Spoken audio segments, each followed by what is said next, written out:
ការគ្នាបង្ក្រាបឧក្រិដ្ឋកម្មឆ្លងដែនបន្ថែមទៀតព័ត៌មានទី2គឺជាសេចក្តីរាយការណ៍របស់ទីភ្នាក់ងារសារព័ត៌មាន Reuters ហើយនិងសារព័ត៌មានថៃ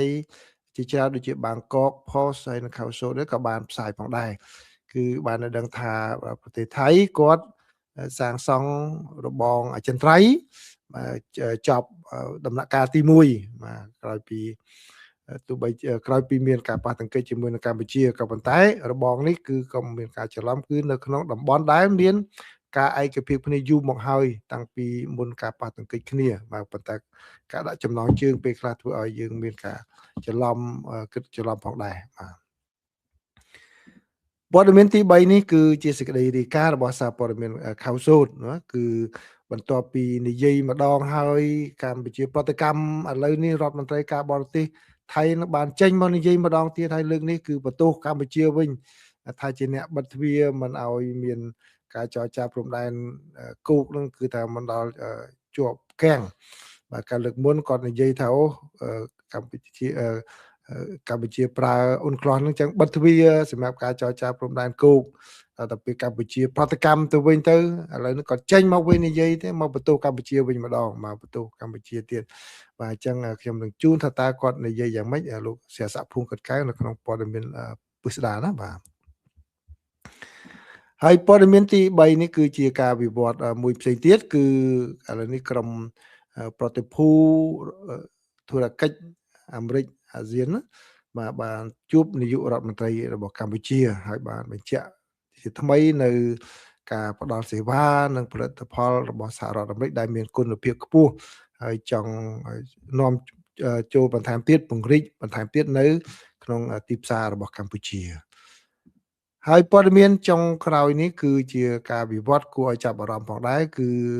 ខាងក្រុមហ៊ុនសហរដ្ឋអាមេរិកគឺក្រុមហ៊ុនគេហៅថាបតិសន្យាហិរញ្ញវត្ថុបាទគឺបានន័យថាក្រុមហ៊ុនសម្រាប់ផ្ដល់ហិរញ្ញវត្ថុផ្ដល់ថវិកាដែលមានឈ្មោះថាទុនលេ Finance គឺបានបើកដំណើរការនៅក្នុងប្រទេសកម្ពុជាបានន័យថាអ្នកដែលត្រូវការទិញទំនិញរបស់សហរដ្ឋអាមេរិកមួយចំនួនដែលមាន credit ល្អគេឈ្មោះល្អមានចំណូលត្រឹមត្រូវអាចនឹងទទួលបានប្រាក់កម្ចីការប្រាក់អីហ្នឹងសម្រាប់ទិញរថយន្តទិញរបស់ប្រើប្រាស់មួយចំនួនដោយប្រើមូលនិធិនេះបាទនេះគឺជាព័ត៌មានសំខាន់ដែលខ្ញុំចងក្រងសម្រាប់ប្រិយមិត្តទាំងអស់គ្នានៅក្នុងកម្មវិធីបច្ចុប្បន្នភាពអន្តរជាតិព័ត៌មានទី1នេះគឺជាសេចក្តីរាយការណ៍របស់ខាងកាសែតភាគច្រើនគឺកាសែតខ្មែរ Times ហើយនឹងការផ្សាយតាម Facebook របស់នាយករដ្ឋមន្ត្រីកម្ពុជាបើយោងតាមការផ្សាយនេះគឺឲ្យដឹងថាខាង FBI ហើយនឹងកម្ពុជាសន្យាថាសហការគ្នាកាន់តែជិតស្និទ្ធដើម្បីប្រយុទ្ធប្រឆាំងនឹងឧក្រិដ្ឋកម្មឆ្លងដែនប្រទេសកម្ពុជានិងការិយាល័យស៊ើបអង្កេតសហព័ន្ធ FBI របស់សហរដ្ឋអាមេរិកបានបញ្ជាក់ជាថ្មីនៅការបញ្ញាចិត្តក្នុងការពង្រឹងកិច្ចសហប្រតិបត្តិការសន្តិសុខដោយភាគីទាំងពីរសន្យាថានឹងសហការកាន់តែជិតស្និទ្ធដើម្បីប្រយុទ្ធប្រឆាំងនឹងឧក្រិដ្ឋកម្មឆ្លងដែនការជួញដូរគ្រឿងញៀននិងការឆបោកតាមអ៊ីនធឺណិតលោកនាយករដ្ឋមន្ត្រីហ៊ុនម៉ាណែតបានជួបជាមួយនឹងលោក Kash Patel នាយក FBI នៅថ្ងៃពុធនេះនៅវិមានសន្តិភាពជាកន្លែងដែលមេដឹកនាំទាំងពីរបានពិភាក្សាអំពីការពង្រីកកិច្ចសហប្រតិបត្តិការទ្វេភាគីលើការអនុវត្តច្បាប់និងសន្តិសុខតំបន់ក្នុងអំឡុងពេលនៃកិច្ចប្រជុំលោក Patel បានថ្លែងអំណរគុណដល់រដ្ឋាភិបាលកម្ពុជាចំពោះភាពជាដៃគូជិតស្និទ្ធជាមួយនឹង FBI និងបានសរសើរកិច្ចខិតខំប្រឹងប្រែងថ្មីរបស់កម្ពុជាក្នុងការបង្ក្រាបប្រតិបត្តិការឆបោកតាមអ៊ីនធឺណិតលោកបានសង្កត់ធ្ងន់ថាការឆបោកតាមអ៊ីនធឺណិតគឺជាបញ្ហាប្រឈមសកលបាទជាងការទទួលខុសត្រូវរបស់ប្រទេសណាមួយតែឯងដែលលោកបានមានប្រសាសន៍ថាកិច្ចសហប្រតិបត្តិការក្នុងតំបន់និងអន្តរជាតិដ៏រឹងមាំគឺមានសារៈសំខាន់ក្នុងការដោះស្រាយការគំរាមកំហែងដែលកំពុងកើនឡើងគឺជាជាងការស្ដីបន្ទោសដាក់គ្នាថាប្រទេសណាធ្វើប្រទេសណាមិនបានធ្វើនោះបាទ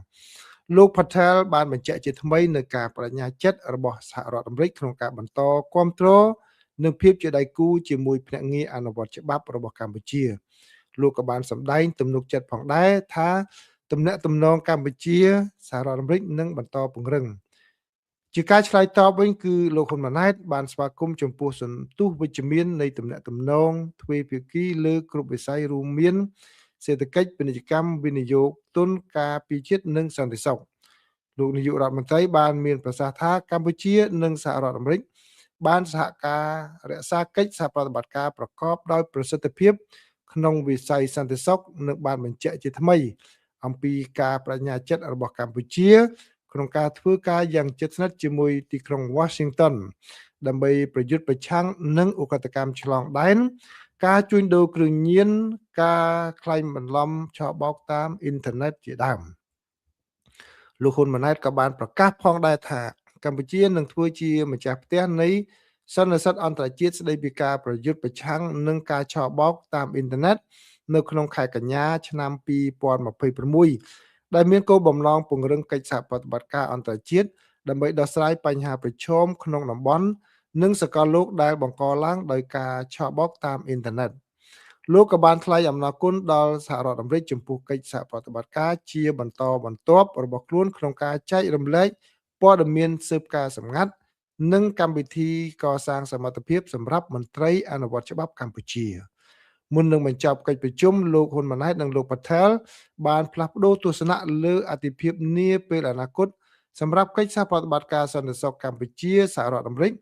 ដែលបានបញ្ជាក់ពីសារៈសំខាន់នៃការចែករំលែកព័ត៌មានជាបន្តបន្ទាប់និងការបណ្ដុះបណ្ដាលវិជ្ជាជីវៈដើម្បីបង្កើនកិច្ចខិតខំប្រឹងប្រែងប្រឆាំងនឹងឧក្រិដ្ឋកម្មឆ្លងដែនការជួញដូរគ្រឿងញៀននិងការក្លែងបន្លំតាមអ៊ីនធឺណិតបាទនេះជាព័ត៌មានទី1រីឯព័ត៌មានទី2នេះគឺជាសេចក្តីរាយការណ៍របស់ទីភ្នាក់ងារសារព័ត៌មាន Reuters ហើយមានសារព័ត៌មានថៃក៏បានរាយការណ៍ដែរប៉ុន្តែខ្ញុំសូមដកស្រង់ពីសារព័ត៌មាន Reuters ទីភ្នាក់ងារសារព័ត៌មាន Reuters បានរាយការណ៍ថាយោធាថៃបាននិយាយនៅថ្ងៃពុធទី22ខែកក្កដានេះថាប្រទេសថៃបានបញ្ចប់ការសាងសង់ផ្នែកដំបូងនៃរបងព្រំដែនអចិន្ត្រៃយ៍តាមបណ្ដោយផ្នែកខ្លះនៃព្រំដែនរបស់ខ្លួនជាមួយនឹងកម្ពុជាខណៈដែលភាពតានតឹងនៅតែបន្តកើតមានរវាងប្រទេសជិតខាងអាស៊ីអាគ្នេយ៍ទាំងពីរបន្ទាប់ពីការប្រយុទ្ធគ្នាពីរជុំកាលពីឆ្នាំមុនអគ្គមេបញ្ជាការកងកម្លាំងការពារជាតិរបស់ថៃលោកឧត្តមសេនីយ៍អ៊ុក្រិតប៊ុនថានុនបានពិពណ៌នាអំពីបន្ទះបេតុងរឹងមាំប្រវែង 1.3 គីឡូម៉ែត្រដែលគ្របដណ្ដប់ដោយសំណាញ់ដែកនិងលួសកុងសន្ទីណានិងនៅស្រុកប៉ងណាំរុនភាគខាងកើតថាមានស្ថិរភាពរឹងមាំនិងប្រើប្រាស់បានយូរដោយនិយាយថាវាត្រូវបានរចនាឡើងសម្រាប់សន្តិសុខរយៈពេលវែងបន្ទះជញ្ជាំងបេតុងនៅទីនេះត្រូវបានបាញ់សាកល្បងចង់ដឹងដោយលោកអ៊ុក្រិតបានប្រាប់អ្នកយកព័ត៌មានក្នុងអំឡុងពេលកិច្ចទស្សនកិច្ចប្រព័ន្ធផ្សព្វផ្សាយនៅទីតាំងនោះថាយើងបានបញ្ជាក់ថារបងនេះអាចការពារប្រឆាំងនឹងការបាញ់កាំភ្លើងតូចៗបានលោកអ៊ុក្រិតបាននិយាយបន្ថែមទៀតថាក្រមយោធាគ្រោងនឹងសាងសង់របងបន្ថែមប្រវែងជាង7គីឡូម៉ែត្រដែលភ្ជាប់ទៅនឹងផ្នែកដែលមានស្រាប់ខណៈដែលកំពុងវាយតម្លៃតំបន់ផ្សេងទៀតនៃព្រំដែនប្រវែង817គីឡូម៉ែត្រដែលដីនឹងលក្ខខណ្ឌបរិស្ថាននឹងអនុញ្ញាតឲ្យមានការសាងសង់ស្រដៀងគ្នានេះបាទនេះគឺជាសេចក្តីរាយការណ៍របស់ទីភ្នាក់ងារសារព័ត៌មាន Reuters បាទខ្ញុំសូម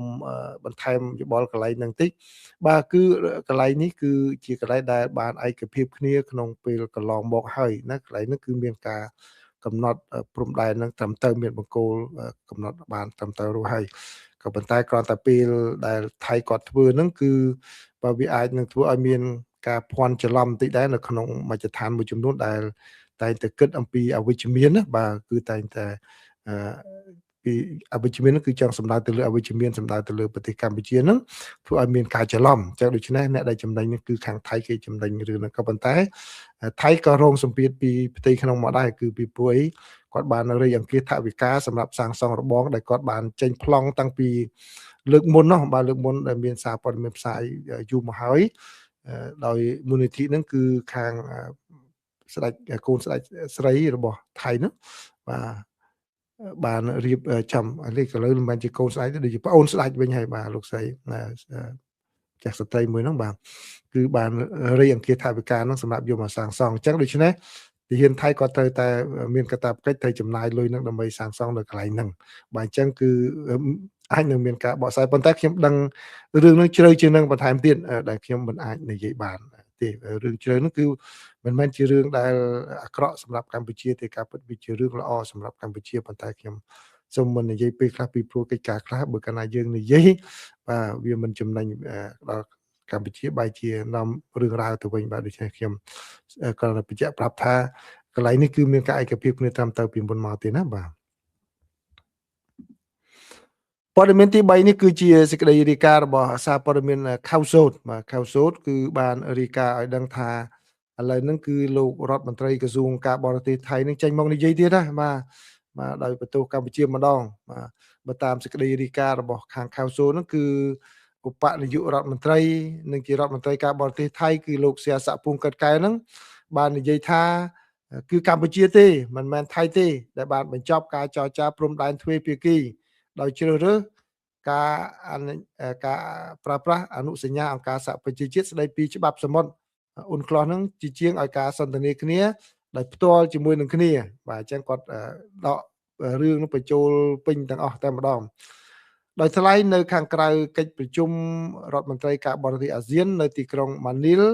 កាលពីយប់ថ្ងៃអង្គារលោកសៀស័កបាននិយាយថាប្រទេសថៃនៅតែបញ្ញាចិត្តចំពោះការព្រមព្រៀងគ្នាដែលបានសម្រេចដោយមេដឹកនាំប្រទេសទាំងពីរនៅទីក្រុងសេប៊ូថាបញ្ហាព្រំដែនគួរតែត្រូវបានដោះស្រាយតាមរយៈការសន្ទនានិងវិធានការកសាងទំនុកចិត្តដោយសម្ដីរបស់លោកផ្ទាល់លោកបានបញ្ជាក់ថាប្រទេសថៃមិនបានបិទទ្វារសម្រាប់ការចរចាទេកម្ពុជាជាប្រទេសដែលបានបិទទ្វារនេះបាទឃើញទេបាទនេះគឺជាសម្ដីផ្ទាល់របស់លោកភូមិកិតកែវជាភាសាអង់គ្លេសបកប្រែជាខ្មែរមកវិញលោកសៀស័កបាននិយាយថាប្រទេសថៃបានស្នើម្ដងហើយម្ដងទៀតអំពីការចរចាលើព្រំដែនសមុទ្រក្រោមអនុសារណៈយោគយល់គ្នាឆ្នាំ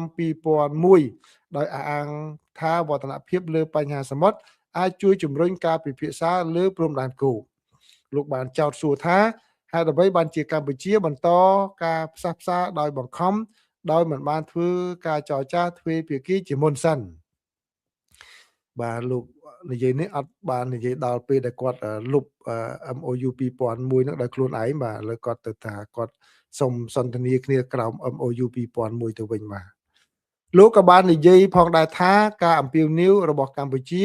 ឲ្យមានកិច្ចប្រជុំគណៈកម្មការព្រំដែនរួមបាទ JBC ស្ដីពីការកំណត់ព្រំដែនដីគោកខណៈដែលបដិសេធការសន្ទនាក្រោមអនុសារណៈយោគយល់គ្នានេះគឺហើយមកអនុវត្តខាងការប្រើប្រាស់អ៊ុនក្លូសនោះគឺដូចជាដើរផ្ទុយគ្នានៅក្នុងការវិវត្តមួយទៀតគឺគណៈរដ្ឋមន្ត្រីថៃបានអនុម័តប្រធាននិងសមាជិក JBC ថ្មីខាងភាគីថៃហើយក៏ប៉ុន្តែលោកសៀស័កបាននិយាយថាការតែងតាំងនេះគឺជាបញ្ហារដ្ឋបាលផ្ទៃក្នុងហើយមិនមែនមានន័យថាការចរចាផ្លូវការនឹងចាប់ផ្ដើមឡើងវិញភ្លាមៗនោះទេលោកបាននិយាយថាការចរចាបច្ចេកទេសព្រំដែននឹងមានការលំបាករហូតដល់កង្វល់ផ្នែកសន្តិសុខទូលំទូលាយរួមទាំងការបោះសម្អាតមីនសកម្មភាពប្រឆាំងនឹងក្រុមឆោបោកការកសាងទំនុកចិត្តឡើងវិញត្រូវបានដោះស្រាយលោកបាននិយាយថាដរាបណាការញុះញង់នៅតែបន្តហើយទំនុកចិត្តមិនអាចស្ដារឡើងវិញបានការចរចាបច្ចេកទេសក្រៅអនុសារណៈយោគយល់គ្នានេះនឹងពិបាកបន្តទៅមុខបាទសូមដកសំពីខៅសុតត្រឹមប៉ុណ្ណាដូច្នេះប្រិមត្តអាចយល់បានហ្នឹងឃើញទេបាទគាត់រកលេសរហូតដោះសារនេះដោះសារនោះមិនចង់ធ្វើកិច្ចការហ្នឹងដោយហើយកាលមុនថាអត់មានប្រធាននិងសមាជិក JBC របស់គាត់ទេឥឡូវគណៈរដ្ឋមន្ត្រីគាត់អនុម័តបានហើយគាត់ថាអត់តន់ទេមិនមែនជារឿងមួយដែលអនុម័តដើម្បីយកមកចរចាទេបាទគឺដូច្នេះខ្ញុំគាត់ឲ្យជម្រាបប្រិមត្តឲ្យប្រិមត្តទៀតដែលយើងតាមដានព័ត៌មាននេះដោយនៅកណ្ដាលយើងឃើញថាគាត់ខិតខំប្រឹងប្រែងដោះសារទៀតម្ដងថាកំអាលចរចាអីដោយសារតែអត់មានសមាជិកគណៈកម្មការឥឡូវបានអានឹងហើយគាត់ថាមិនទាន់ទេដោយសាររឿងបច្ចេកទេសអីបន្តទៀតអញ្ចឹងបើសិនជាប្រិមិត្តសាកគិតវិញថាហេតុអីបានជាគាត់អូបន្លាយកន្លែងអញ្ចឹងពីព្រោះអីគាត់ ចង់មិនចង់ត្រូវដោះស្រាយបញ្ហានោះទៅចូលលើផ្លូវច្បាប់មានការចរចាត្រឹមត្រូវតែហេតុអ្វីគាត់អូសបន្លាយគឺបញ្ហាផ្ទៃក្នុងនៅក្នុងប្រទេសរបស់គាត់ពេលខ្លះពេលដែលយើងឃោសនាយើងសន្យាជ្រុលពេកបាទពេលជ្រុលពេកមហាជនគាត់ត្រូវតាមដានជាពិសេសក្រុមជ្រុលនិយមនៅថៃហ្នឹងគាត់ត្រូវតាមដានបាទថាតើធ្វើបានប៉ុណ្ណាតែធ្វើមិនស្រួលពួកនោះបះឈុលតែម្ដងនាំឲ្យមានបញ្ហាដល់ស្ថិរភាពនៃរដ្ឋាភិបាលរបស់អនុធានហ្នឹងបាទអញ្ចឹងដូច្នេះយើងមើលគាត់សុកចិត្តកុហកយើងកុហកអន្តរជាតិឲ្យឃើញថាយើងមើលភ្នែកទទេដោយមិនថាជួបខាងណាឈរខាងណាគឺដឹងថាគាត់កុហកម្ដងនេះជាលោតចុះលោតឡើងអញ្ចឹងបានន័យថាយើងដឹងថាគាត់ប្រកាសជាមានសម្ពាធកន្លែងណាមួយហើយសម្ពាធពិតប្រកបបើតាមខ្ញុំយល់គឺសម្ពាធផ្ទៃក្នុងរបស់គាត់នឹងច្រើនតែម្ដងពីរឿងគាត់សន្យាពេលដែលឃោសនាណាបាទតែស្រួលនឹងក្រុម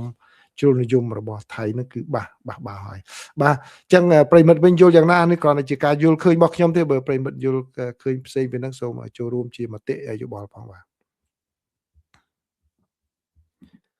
ទព័ត៌មានទី4បាទព័ត៌មានទី4នេះគឺជាការផ្សាយពីខាងស្ថានទូតរបស់សហរដ្ឋអាមេរិកប្រចាំនៅកម្ពុជាបាទសូមដកស្រង់ខ្លឹមសារខ្លះមកជូនប្រិយមិត្តទាំងអស់គ្នាគឺបើតាមការផ្សាយរបស់ស្ថានទូតសហរដ្ឋអាមេរិកប្រចាំនៅប្រទេសកម្ពុជាបានឲ្យដឹងថាលោកស្រីភិរៈធារី Alexandra បាទបានអញ្ជើញចូលរួមជាមួយនឹងគណៈប្រតិភូក្រុមប្រឹក្សាធុរកិច្ចអាមេរិកអាស៊ានដឹកនាំដោយឯករដ្ឋទូត Brian McFritter បាទក្នុងពេលដែលចូលជួបសម្ដែងការគួសមជាមួយនឹងនាយករដ្ឋមន្ត្រីកម្ពុជាគឺលោកហ៊ុនម៉ាណែតដោយផ្ដោតទៅលើការពង្រីកពាណិជ្ជកម្មដើម្បីទាក់ទាញការវិនិយោគនិងបើកឱកាសថ្មីទៀតសម្រាប់ក្រុមហ៊ុនអាមេរិកដែលមានវត្តមាននៅកម្ពុជាអញ្ចឹងគឺបានន័យថាក្រុមហ៊ុនដែលមិនតន់ទៅគឺរកឱកាសដើម្បីចូលទៅវិនិយោគកម្ពុជាហើយក្រុមហ៊ុនដែលនៅកម្ពុជាស្រាប់ហើយគឺបើកឱកាសឲ្យពួកគាត់ស្វែងរកការវិនិយោគបន្ថែមទៀតនៅលើផ្នែកណាសានទូតសហរដ្ឋអាមេរិកបានបន្ថែមថាគណៈប្រតិភូបានគូបញ្ជាក់ពីចំណុចខ្លាំងដែលក្រុមហ៊ុនអាមេរិកនាំមកកាន់ទីផ្សាររបស់កម្ពុជារួមមានផលិតផលនិងសេវាកម្មលំដាប់ពិភពលោកការអនុវត្តធុរកិច្ចដែលប្រកបដោយទំនុកចិត្តបច្ចេកវិទ្យាទំនើបនិងការវិនិយោគរយៈពេលវែងលើកម្មករនិយោជិតនិងសហគមន៍ក្នុងស្រុកការចូលរួមកាន់តែច្រើនឡើងពីសហរដ្ឋអាមេរិកនៅក្នុងវិស័យពាណិជ្ជកម្មដែលអាចបង្កើតការងារអភិវឌ្ឍសមត្ថភាពធនធានមនុស្សរបស់កម្ពុជានិងជួយផ្សារភ្ជាប់អាជីវកម្មរបស់កម្ពុជាជាមួយនឹងទីផ្សារសកលបាទនេះគឺជាការលើកឡើងរបស់ខាងស្ថានទូតសហរដ្ឋអាមេរិកប្រចាំនៅកម្ពុជាបាទឃើញរូបនេះគឺសរសើរដែរឃើញអ្នកនៅឆ្វេងដៃគេបងអស់នេះគឺJack Myung បាទគាត់ជាជនជាតិភូមាអាមេរិកណាJack បាទពីមុនឡើងគាត់ជាប្រធានព័ត៌មានរបស់ខាង USABC ASEAN Business Council បាទឥឡូវគាត់ឡើងអនុប្រធានផងបានឡើងធំគាត់ភូមិប្រពន្ធគាត់ស្គាល់ខ្ញុំដែរខ្ញុំស្គាល់ទាំងគាត់ដែរប្រពន្ធគាត់ធ្វើការជាអ្នកផ្សាយ VOA នៅជាភាសាភូមិបាទចែកប្រពន្ធចែកក្មេងៗបាទនៅឆ្វេងគេបងរូបនៅឆ្វេងគេរបស់ប្រុសម្នាក់បាទក្បែរអ្នកស្រីភិរៈធារីបាទ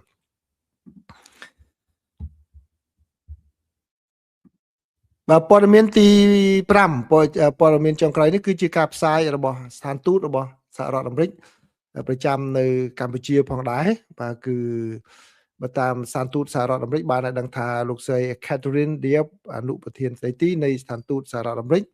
បានចូលរួមជាមួយនឹងលោក Kevin Whitcraft ដែលជាប្រធានក្រុមប្រឹក្សាពិបាលនៃក្រុមហ៊ុន RMA បាទដើម្បីចូលរួមក្នុងការបើកដំណើរការក្រុមហ៊ុនគេហៅថាបតិសន្យាហិរញ្ញវត្ថុទន្លេបាទទន្លេដែលជាក្រុមហ៊ុនបត់សម្ព័ន្ធរបស់ក្រុមហ៊ុន RMA បាទដែលហើយនេះគឺជាការមួយដែលបើតាមស្ថានទូតសហរដ្ឋអាមេរិកបានបញ្ជាក់ថាជាឧទាហរណ៍មួយទៀតនៃការវិនិយោគទុនខាងអាជីវកម្មរបស់សហរដ្ឋអាមេរិកដែលកំពុងតែកើនឡើងនៅក្នុងប្រទេសកម្ពុជាក្រុមហ៊ុន RMA Group ហ្នឹងគឺមានប្រវត្តិយូរអង្វែងមកហើយក្នុងការនាំយកម៉ាកល្បីៗរបស់អាមេរិកដូចជា Ford,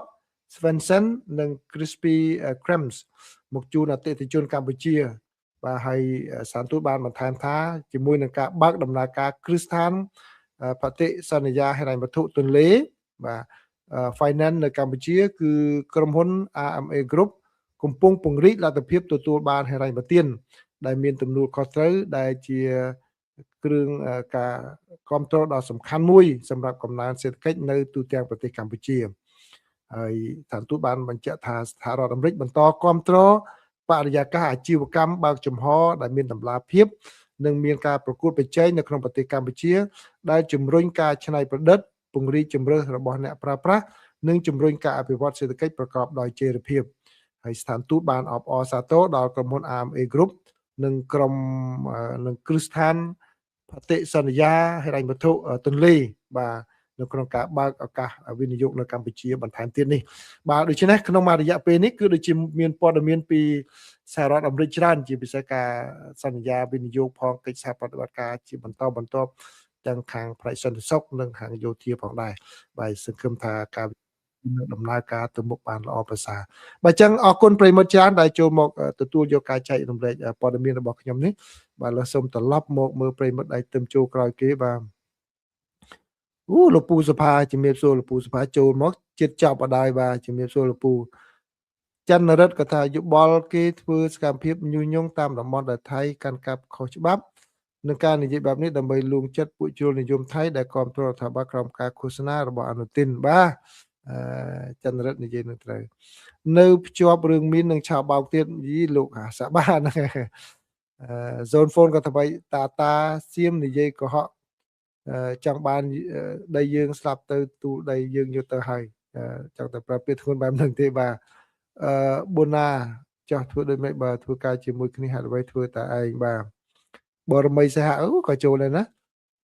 គិតទៅពួកថៃពួកការអុចអាបំភ្លៃចាច់រឿងមែនប្រហែលប្រទេសនេះមានបង្រៀនជំនាញបំភ្លៃហើយមើលទៅពួកនេះបំភ្លៃមិនខ្មាស់គេសោះបាទចាំបានថាពេលខ្លះយើងមើលទៅក្រក់មើលមែនតើមករយៈចុងក្រោយនេះថៃគាត់និយាយចេញមកបាទដឹងច្រើនគឹមភានុនកាន់ជំរាបសួរក្មួយគឹមអេងគៀងបាទជំរាបសួរលបងសួងគឹមបាទជំរាបសួរលបងបរមីសៃហៈបាទលោកហៃឡុងក៏បានចូលដែរណាអ្នកបងពុទ្ធីជំរាបសួរអ្នកបងបាទហើយអ្នកបងប្រុសផងដែរលៀងអេងសំបាទអូខេបាទអញ្ចឹងអរគុណច្រើនណាអរគុណច្រើនសូមទទួលស្គាល់ជំរាបសួរប្រិមិត្តប៉ុណ្ណេះបាទអញ្ចឹងសូមអរគុណសូមជម្រាបលារាត្រីសួស្តីប្រិមិត្តនៅកម្ពុជាបាទហើយអ្នកនៅសហរដ្ឋអាមេរិកសូមបំពេញការងារឲ្យបានជោគជ័យបាទ